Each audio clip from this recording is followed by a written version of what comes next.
Good morning बच्चों, मैं अभिषेक मिश्र PGT chemistry. आज 12th क्लास के लिए आपको याद होगा कि अभी हम 4th लेसन में चल रहे हैं। लेसन का नाम केमिकल काइनेटिक्स है, लगभग कंप्लीट होने के कगार पे है। आज हम सिर्फ न्यूमेरिकल की बात करते हैं कि फर्स्ट ऑर्डर रिएक्शन से रिलेटेड कौन कौन से न्यूमेरिकल हमारे बुक में है, हमारे सिलेबस में है और उसको हम कैसे सॉल्व कर सकते हैं। हम आपको बता दें, फार्मूलेज में लास्ट क्लास में आपको बता रखे थे। एक्सरसाइज का 11th क्वेश्चन आपको यहां मेंशन किया गया है, जहां पे ये रिएक्शन है 2A + B = C + D। Concentration A की और B की बारी-बारी से गिवन है, 4 बार एक्सपेरिमेंट किया गया है, इसे हम एक्सपेरिमेंट बोल सकते हैं। और रेट ऑफ रिएक्शन दिया हुआ है। एक बार क्लियर कर लें, A की कंसंट्रेशन 0.1 0.3 0.3 0.4, B की कंसंट्रेशन 0.1 0.2 0.4 0.2। रेट ऑफ रिएक्शन 6 × 10⁻³ 7.2 × 10⁻², 2.88 × 10⁻⁻1 और 2.4 × 10⁻²। अब आपको सिर्फ ये समझना है, उन्होंने कहा डिफरेंशियल रेट लॉ कैसे निकालेंगे। हमने मान लिया रेट K और A पर पावर x और B पर पावर y। अगर x और y की वैल्यू हम ये मान फाइंड आउट कर लें इस डाटा से, तो हम डिफरेंशियल रेट लॉ लिख सकते हैं।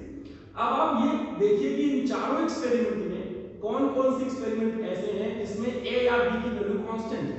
अगर a पर कंसंट्रेट करें तो हमें एक्सपेरिमेंट 2 और 3 ऐसा मिल रहा है जहां पर a की वैल्यू कांस्टेंट है। इस वाले फार्मूले में अगर हम वैल्यू रखें एक्सपेरिमेंट 2 एंड 3, इन एक्सपेरिमेंट से अगर हम ध्यान लें तो रेट पहले देखेंगे। रेट लिखा है 7.2 × 10⁻² और नीचे लिखा है 2.88 × 10⁻⁻1 के ऊपर भी रहेगा के नीचे भी रहेगा। इसी फॉर्म में लिखना है A की कंसंट्रेशन 0.3 पर पावर x, A की कंसंट्रेशन 0.3 पर पावर x और B की कंसंट्रेशन यहां पर है 0.2 और 0.4, 0.2 पर पावर y और नीचे 0.4 पर पावर y। ये आप आराम से इस इक्वेशन इस फार्मूले के बेसिस पे उसको फिल कर सकते हैं। आप देखेंगे k से k कट जाएगा, 3 से 3 कट जाएगा, यहां पर वैल्यू आएगी 1/2। उसको कैसे लिखेंगे देखिए, और इसको अगर हम सॉल्व करते हैं, यहां काट देंगे तो 10 आ जाएगा, यहां काट देंगे तो 0.4 आ जाएगा, आंसर आ जाएगा 1/4 = 1/2 पर पावर y। इसी को ऐसे लिख सकते हैं 1/2 पर पावर 2 = 1/2 पर पावर y। और हम कह सकते हैं कि y जो है आपका 2 है। y के रिस्पेक्ट में ये सेकंड ऑर्डर रिएक्शन है, यहां पर 2 लिखा जाएगा। ये डाटा बता रहा है, हमने इसमें कुछ नहीं किया। सेकंड हम बात करेंगे b की कंसंट्रेशन देखें, 1 और 4 एक्सपेरिमेंट में वैल्यू कांस्टेंट है, तो from equation 1 and 4 experiment equation है। अब इसको अगर रेट के रिस्पेक्ट में लिया जाए, पहले यहां पे लिखा हुआ है 6 × 10⁻³ अपॉन 2.4 × 10⁻² a की जो वैल्यू है 0.1 और 0.4, 0.1 पर पावर x, 0.4 पर पावर x। y के लिए दिया हुआ है 0.1 और 0.1, 0.1 पर पावर y और 0.1 पर power y।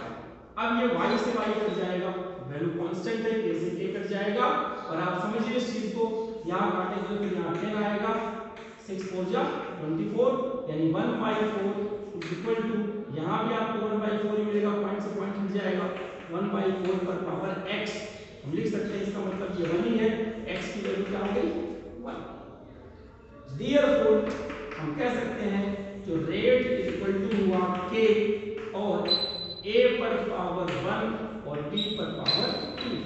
This question is of 3rd marks, 3 marks which comes in the board।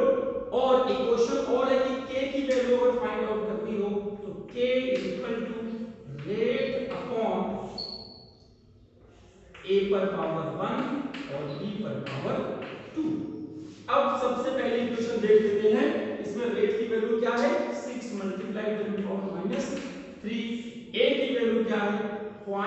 1 पर पावर 1 मल्टीप्लाई 0.1 पर पावर 2। तो सॉल्व करके आपको मिलेगा 6 मल्टीप्लाई यहाँ पर 10 पावर -2 10 पावर -1 3 हो जाएगा, ये ऊपर जाके 3 से 3 कट जाएगा, तो 6 multiply 10 to power -3 plus 3 equal to 6। तो ये है आपका सिंपल सा कैलकुलेशन कि डिफरेंशियल और रेट लॉ के बेसिस पर हम कैसे किसी इक्वेशन को सॉल्व कर सकते हैं। कुछ न्यूमेरिकल्स इतने सीधे हैं कि आपको फर्स्ट ऑर्डर में वैल्यू पुट करनी है, लॉग कैलकुलेट करके निकाल देना है। आप उसको एनसीईआरटी के क्वेश्चन देखकर हेल्प से या प्रदीप है, दिनेश है, जो भी दुनिया भर की बुक्स है या नेट पर आप फाइंड आउट करके उसको सॉल्व कर सकते हो। जहां प्रॉब्लम रहेगी वहां हम आपको मिलेंगे। एक डेरिवेशन हम आपको दिखाते हैं जो एग्जाम में बहुत आती है, वो कहते हैं T99% is equal to 2 multiplied T90%।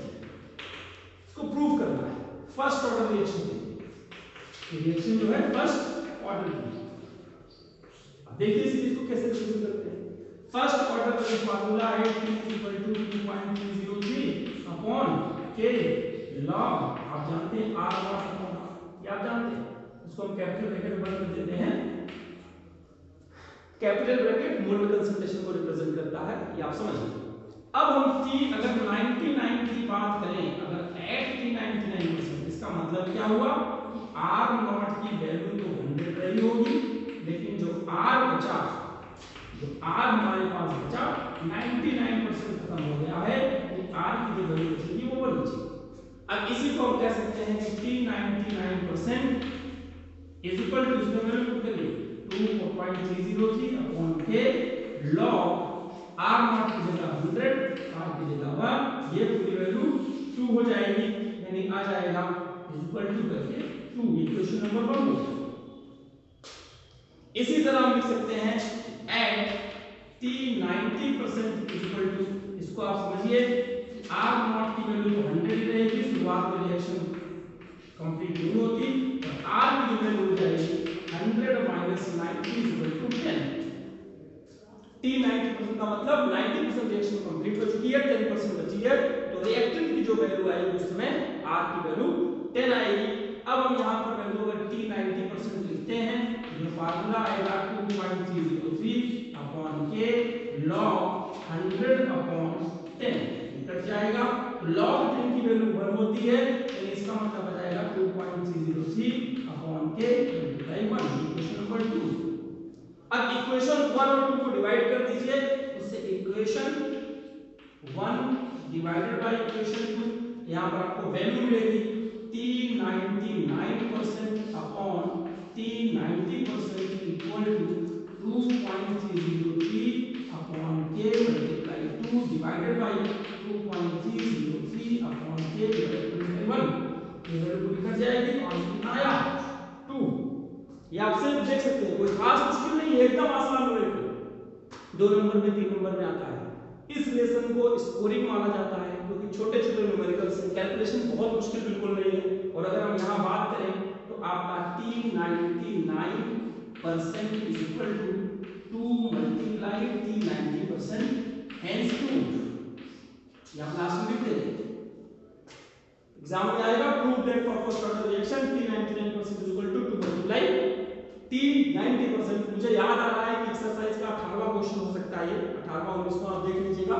तो इस तरह से आप आराम से न्यूमेरिकल कर सकते हैं।